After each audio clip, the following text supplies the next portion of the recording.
Welcome! Today, we're going to seriously level up your Arabic by adding a few key tools to your toolbox.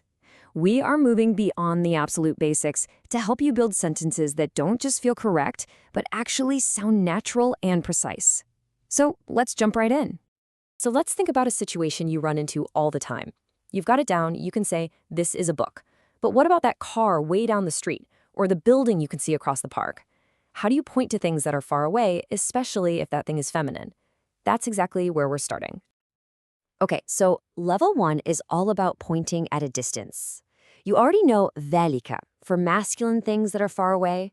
So what's its feminine partner? Let's find out.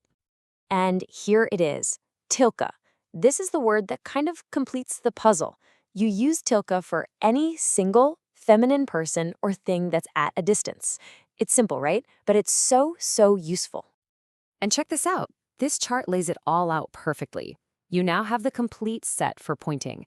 You've got near and far for both masculine and feminine. Hada, hadihi, dhalika, and now tilka. Just like that, you've got the whole shebang. Okay, let's see this thing in action, in a real sentence. The sentence here says, this is a doctor and that is a nurse. We're using hadihi for the doctor because she's close, but we switch to thilka for the nurse who's farther away. See how that works? It's a really clear contrast. All right, your turn to try. Take a look at the egg on the screen. It's clearly not right here, it's at a distance. So based on what we just learned, how would you say that is an egg? That's it, exactly. The word for egg, baydetun, is feminine and it's far away. So boom, tilka baydetun. You got it. All right, let's crank it up a notch for level 2, building with precision. We're going to move from just pointing at stuff to actually describing things in complete sentences. This is where your Arabic really starts to sound, well, a lot more advanced.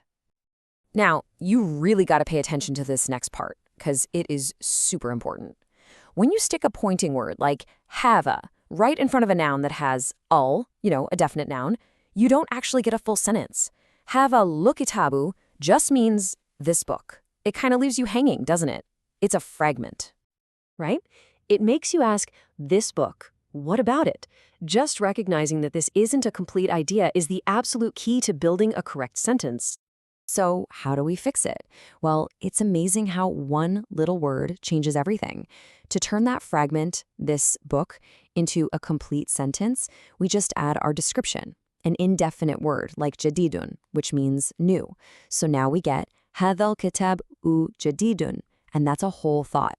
This book is new. And what's cool is this pattern works for all the pointing words we know. That man is an engineer. This watch is beautiful. That nurse is from Japan.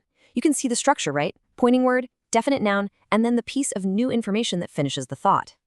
Okay, time for level 3. Let's add location. So we can point to things and we can describe them. The next logical step is to say where they are.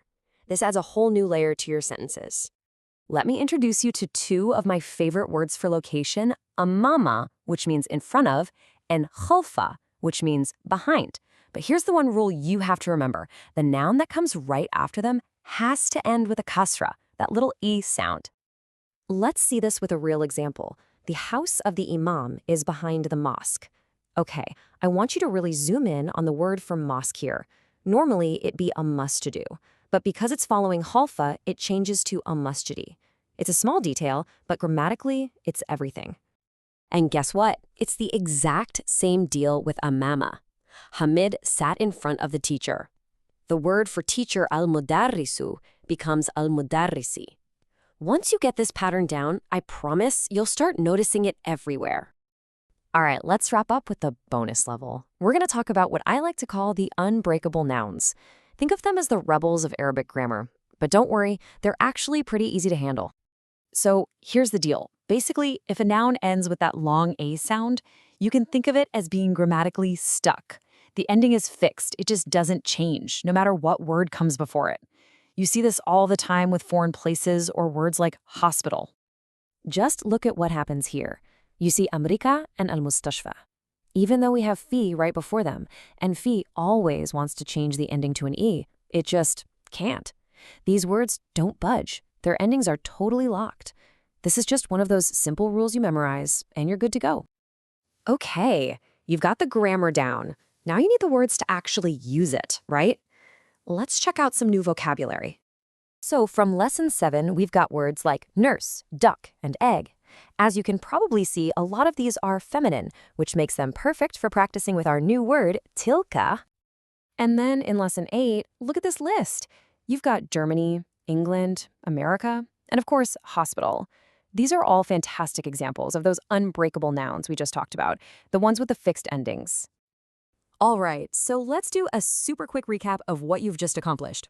You can now point to feminine things in the distance with tilka, but way more importantly, you now have the blueprint for building rich, complete sentences describing what something is and where it's located. So, you've added some seriously powerful tools to your Arabic kit today. You can describe things, people, and their locations. What's the next logical piece of the puzzle? If you know what something is and where it is, how about what something has? That's right, possession. We'll leave you with that to think about. Thanks for tuning in.